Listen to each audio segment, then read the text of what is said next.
The funniest musicals in a really long time.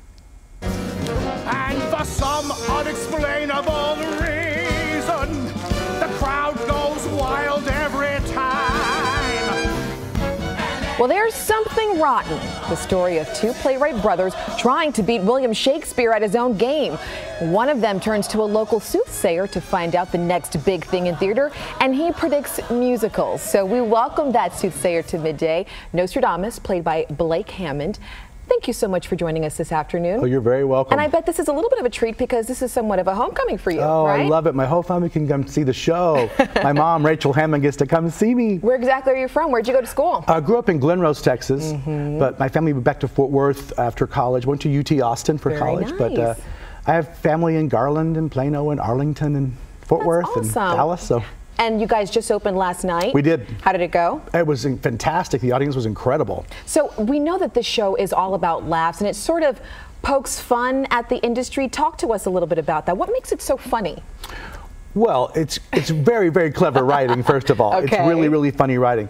But it's a love letter to musical theater. It's a love letter to Shakespeare. But at the same time, those two things, you don't have to know anything about them to enjoy it, which is what's so fun, you know. Nice. My 10-year-old nephew had a ball last night, and he knows nothing about it, so he laughed and laughed and laughed. Do you find sometimes it's hard to maintain character because you guys are just laughing so much at the content? You know, that's part of our job, obviously, to not break character. But it doesn't, what's lovely about this show is it doesn't get old for any of us. The cast, we've been doing it for 6 months now, and everyone's just having a great time. It's very fresh. Good. Speaking of the character, yours, Nostradamus, a soothsayer, how skilled is he actually in the art of you know, soothsaying? he thinks he's very skilled, and he does love what he does, but he gets things a little bit off every now and then. He needs some help. It's not quite the right all the time.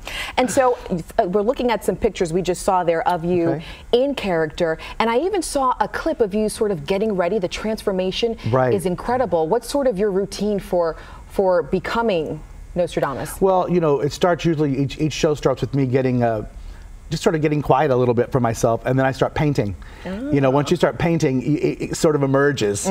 But for me, really what happens when they add the hair, the crazy hair, that's what seals the deal for you. That's what seals the deal. There it is. To even see that you're the one who's actually adding the makeup. You do it yourself? Yes, we have a great designer named Milagros who designs the makeup, but then they teach me how to do it, and I do it myself. You think it's better, faster that way? Or? Oh, I've had other shows where, you know, someone else does it, and sometimes they can take their time, and I'd rather just do it myself and do it at my pace. So there you go. Low maintenance. I like that a lot. So Nostradamus is your character. Now we know you've had other larger-than-life characters like Fester.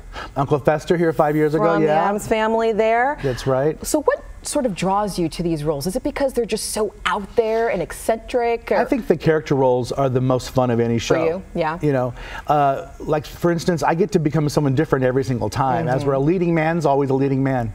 You know, a leading lady's always a leading lady. But I am someone who, well, a crazy soothsayer, or a man who acts like a 10-year-old, but he's in a 40-year-old man's body, like Fester. It must be so fun to play such range too. You get to really just transform and be a completely different person. I got to play Edna Turnblad, Tracy Turnblad's mom, on Broadway for a year, and you know, that talk about a change. Good stuff, yeah.